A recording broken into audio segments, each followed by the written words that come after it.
Donald and Sue.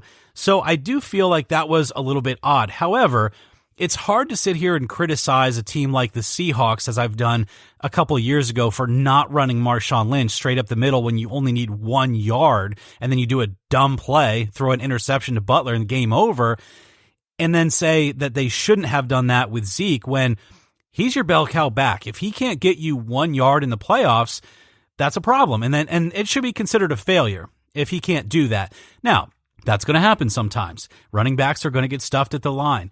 Also, it's possible that they had a plan that the guards were going to pull one way or the tackles were going to pull one way, and there was some miscommunication, and Zeke just ran into a wall. There's a lot of breakdown possibilities there, or, like you said, just the defensive line of the Rams just dominated that, and that play was never going to happen. Either way, I think the averages would say that there were probably better chances of them getting 1 yard than not. However, in this game, Zeke only had 47 yards on 20 carries, averaging 2.3 yards, so I think the probability of him not getting it in this instance was maybe a little too high. Yeah, it just felt like at that moment you had to come up with something better. And you saw at the end of the game the difference in what McVay ran, where he basically had Goff go out with the options, either pass it or run it on the outside, and Dallas was not ready for that. And he pretty much could have walked the last few yards and got that first down, and then he was even able to stay in bounds at that point and not even take a big hit. So when you look at this Dallas team, there's a lot of speculation. Is Jerry Jones waiting for the playoffs to be over to try to make a run at Sean Payton? Are they looking to make a move at the offensive coordinator spot and get Linehan out of there? And I talked about it last week in the preview. I took Dallas in this game really because I thought Dak had finally changed and the Cowboys offense had finally changed where they were going to let him run more with the football. And not talking about having to be Lamar Jackson, but 6, 7, 8 times a game, just like he did in Seattle, when they get in crucial third downs, when they get opportunities to move the sticks, to have him use his legs. And I felt like this game, Eric, he didn't do it. And I don't know if it's him. I don't know if it's this Dallas offense, but there were multiple times in this game, you heard Troy Aikman talk about it during the broadcast of, he should have just tucked and ran there, and he could have moved the chains for him. And instead, they have to punt the football. They miss an opportunity to move on. Even the play that he got to Gallup on the deep ball was the fact that he got out of the pocket and sort of broke containment and made a play, but it felt like he just didn't do that enough in this game, and the Rams really sold out to shut Zeke down. What do the Cowboys do at this point with this offense? Do you feel like it's them? Do you feel like it's Dak? Do you feel like it's just the pressure to be a pocket passer? But why isn't there consistency in Dak's game to feel like he can take off and get those first downs every single week? I'm not really sure if it's the offensive coordination or what it is, but it doesn't feel to me like Dak has the freedom to make those decisions. He rushed 2 times, only 3 yards. One of them was a 2-yard carry into the end zone for a touchdown. So outside of that, really no rushing to speak of. He threw the ball well. 20 completions on 32 attempts for 266 yards, a touchdown, no interceptions, no fumbles. I can't sit back and say that Dak played a poor game, but he certainly didn't have a multi-dimensional offense running from the quarterback position. And so even to your point, what if you have a shotgun play there where Dak's, behind center but 4 yards off, you do a halfback draw, you fake it to Zeke, Zeke goes into the pile, and then Dak does a keeper and follows him in and then just jumps over the pile for a yard. Some kind of freedom or some kind of, we always talk about it with the Eagles, with the RPO. There's no creativity with Dallas. So to me, without knowing the details, I'd have to say it's the play calling and whoever's making those final decisions in the huddle of what we're going to do. There's just no creativity there. No, they're really not. They're not utilizing Dak's talents to the full spectrum that they're out there. So I think Dallas really needs to do something with their offensive coordinator position going into next year. So we saw this game. Michael Gallup had a nice game, and it seemed like Marcus Peters was on him quite a bit. You saw Peters get into it with Amari Cooper. Then Amari went and got that touchdown there on the first drive that Dallas had in this game. So now looking ahead and even looking back at what Michael Thomas did to this Rams secondary, and at that time Talib was on IR, scheduled to come back later in the year, but he wasn't in the Rams lineup for that game. Do you feel like the Rams secondary can hold up, or do you feel like that's going to be their Achilles heel going forward? Yeah, I mean, it's going to be tough. I really think we're going to see more of an offensive matchup. I know you're going to get to the previews here soon, but if you're looking at the Saints and you're looking at the firepower that they could potentially have, I think the secondary could be a concern. For the Rams, I think they need to really consider how they can dominate from the defensive line. And we'll talk about that here in a minute with some of these other matchups and what we saw out of some of these teams that just laid some people on their backs that weren't expecting it.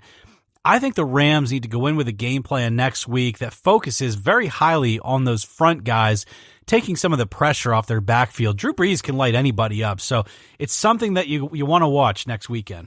Well, speaking of the secondary, I don't know what it is. There's just something about Marcus Peters that's just, it's hard to like him. He just, even on Wednesday, watching some of his press conferences and just kind of how he talked to the media, and then you had Talib at the end of the game on Saturday night. Chris Myers is trying to do an interview with Jared Goff and on live TV, and Talib comes in and F-bombs it right on live TV. I don't understand what's going on with this Rams secondary. I mean, are they trying to be the most unlikable group in the NFL? I don't think they care. I think they're the best team in the NFC outside of the Saints, and their coach is one of the hottest coaches in the league, a young coach who's doing a lot of dynamic things, and I think it's just built into the culture of what's going on there now. I mean, do you have to have a little bit more of a head on you to, not drop F-bombs when someone's clearly doing an interview with another player? Yeah. But I also think that these guys they run hot all the time. I mean, Talib is known for that kind of thing. I mean, him and Michael Crabtree going back to Denver days and Oakland, they're not best friends. Talib has a history. Well, Talib got a dumb penalty when he shoved Cooper out of the end zone, got a pass interference call, and Marcus Peters has been torched by, it seems like, everybody he's played. So they better get their act together coming into this weekend, because the team they'll be matching up with was the Saints. They had a much more difficult matchup on Sunday in the late game. They were about the only team that had a bye, that had that home field advantage, that looked like they were in big trouble. They got down in this game 14-0. It really took that fake punt to really seem like it re-energized them, got them going. They got the touchdown, and they never looked back at that point. They scored 20 straight points, got the win 20-14. So were you impressed by the comeback, by the fact that they allowed themselves to get down and then they just kept grinding out this game? Or does it concern you that they were the only team that seemed to come out pretty flat, and that do you worry that could carry over into next week at home versus the Rams? Yeah, I don't really know how to feel about that, because I understand what you're saying. They definitely came out flat. On the other side of the ball, I think the Eagles came out on a mission. I think they knew they were the heavy underdogs. This was, out of the Vegas line, this was the highest game that the spread was on. So I think the Eagles had that underdog mentality similar to what they had last year, and they put up 2 quick touchdowns. However, they didn't score the rest of the game. So although the Rams came out a little flat, I think what you saw more was a number 1 seed in their own building that have a lot of pressure on them, because they know that they're supposed to win this game, but they're up against Nick Foles and sort of this magical story that the Eagles are building around Nick Foles, and it just got a little busy there at the first quarter. But from that point forward, it just seemed like the Saints thought, okay, calm down. We've got Drew Brees. We've got Michael Thomas. We've got Ingram. We've got Kamara. We've got weapons. We can do this. Once they scored, and once they scored again, and you saw it kind of get a little bit tighter, yes, they didn't score 35 points. They didn't score 40 points. The Eagles were more motivated than that. I don't think the Saints were ever going to score that many points on the Eagles, but they were the better team, and I wasn't really ever thinking the Eagles would pull this off, even throughout that game. I just didn't feel like the Saints were out of control. I really didn't. Well, let's talk about the next piece of this, because the Eagles did have a chance in this game. They were driving late in this game. There was over 2 minutes left on the clock. It felt like the Eagles were trying to get that play in before the 2-minute warning. Nick Foles finds Alshon Jeffrey on a little in-cut. He was wide open. Alshon let the ball go right between his hands off the ricochet. It got picked off, and that pretty much ended the chances for the Eagles in this game. So I have to ask you, Eric, this is definitely going to be a hindsight 2020 question, but it was something in the moment when you're sitting there watching the game, the fact that the Eagles have a lot of momentum and the fact that the Eagles were on the road, and you really don't want to get in too big of a hurry because you don't want to leave Drew Brees enough time to come back down and beat you. Did you feel at that point like the Eagles should have just let that clock run to 2 minutes, sort of slow things down, or did you like the pace that they were trying to play with? No, I actually liked it. So I'm going to play devil's advocate on that one from guys in the media that are saying that they should have waited. I don't agree. I think Doug Peterson is known for just kind of rolling with it. And if Alshon Jeffrey catches that ball, which he does 99% of the time, I don't think it's a story because from there, you go to the 2-minute warning. That would have been a first down. So you go to the 2-minute warning. You run a lot of time off the clock, maybe a short pass, maybe a couple of runs. Yes, you do need a touchdown, but they would have been on, I think, the 14 or 13-yard line. There was still an opportunity for yet another first down without scoring a touchdown. I think they would have run at least enough time off the clock that, look, the Saints only scored 20 points in this entire ball game. So had the Eagles scored, kick the extra point, go up 21-20, and Drew Brees has 20 seconds left, maybe 40.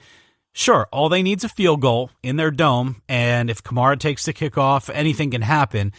But at least you have a chance. So no, I wasn't too upset about that. And again, you said hindsight 2020. If Alshon catches that ball, it's not this question exactly that we're talking about. It's probably something completely different, whether it's how they went 4 and out and they couldn't score the touchdown, or whether it's how Foles does it again and scores at the last moment when they need it. The story would have been something else. So I feel bad for Alshon Jeffrey. I know he really felt bad about that, and I'm not even going to hate on the guy because the Eagles wouldn't be where they are this season without him, and they wouldn't have had success last year without him. So also it's just bad luck that the ball bounces off his hands, yes, but then also bounces up in the air right to the coverage. That kind of sucks too, and I hate that those go against the quarterback as an interception. Yeah, if he catches that ball, then it looks like a smart play because he caught it in the middle of the field, and then the clock would have stopped with the 2-minute warning.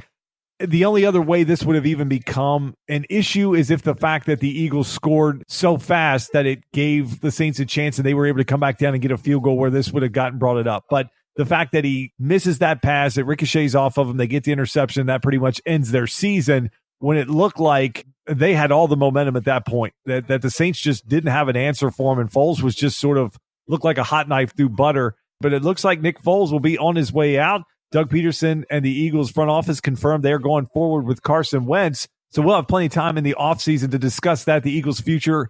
Is that going to be the right move? What's the expectations going to be for Carson Wentz going forward? But Eric, let's take it to what's going down on Sunday. It'll be a rematch from Week 9. It'll be the LA Rams at the New Orleans Saints with a chance to go to the Super Bowl to represent the NFC. Again, we saw these two teams play in Week 9 in the Dome. It was a 45-35 win for the Saints on that Sunday afternoon. So what do you think we're going to see on Sunday? Do you think it's going to be the same kind of offensive shootout, or do you look at this game as being a lower scoring defensive battle? No, in my opinion, I think we're going to see much the same. In fact, if the score was high 40s to high 30s again, it really wouldn't shock me.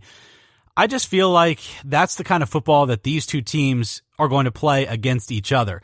Yes, the Rams have a fantastic defense. They especially have a fantastic front. The only thing that would change my mind would be during the game, and that would be if what we talked about a minute ago, if the Rams front was just so dominating that Saints front and getting to Brees and really choking on Ingram and Kamara that they weren't really successful out of the backfield, that could change the flow of this game. But I think a shootout is really the sweet spot for these two teams, and I think they're both comfortable doing that.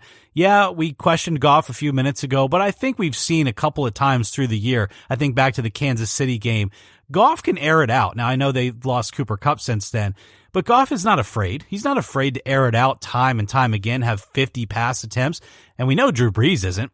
Who knows? I think we'll see much the same game, but I got to stick with my prediction. I know you didn't ask me, but a few weeks ago, I said it was going to be the Saints against, and we'll talk about it in a minute, but the Saints would go to the Super Bowl, and nothing has really changed for me. I think it's going to be a tough game, but I do think the Saints will win.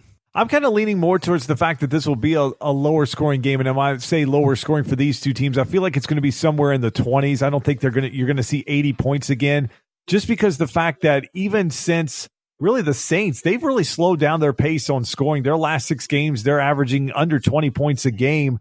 I mean, they've had games of 10 points, 12 points, and 14 points in their last 6, and they only put up 20 on Sunday. And you saw them in the second half of that game have an 18-play, 11.5-minute drive. So the fact that they can do that and almost eliminate an entire quarter sort of makes me feel like, okay, are these two teams going to really try to grind it out? We just saw the Rams run the football down the Cowboys' throat, and the Saints are very good against the runner. They have been all season long. So you kind of feel like if these two teams play it a little bit more conservative, they have some longer drives, they're trying to utilize the run game more, that's going to keep the clock going, there just might not be enough possessions to score a lot of points. So I feel like it's going to be a lower scoring game. Somewhere in the 20s is how I feel. And again, lower scoring for these two teams based off with the fact that they put up a combined 80 in week 9. The lower scoring anywhere in that 45 to 55 range combined, somewhere in there is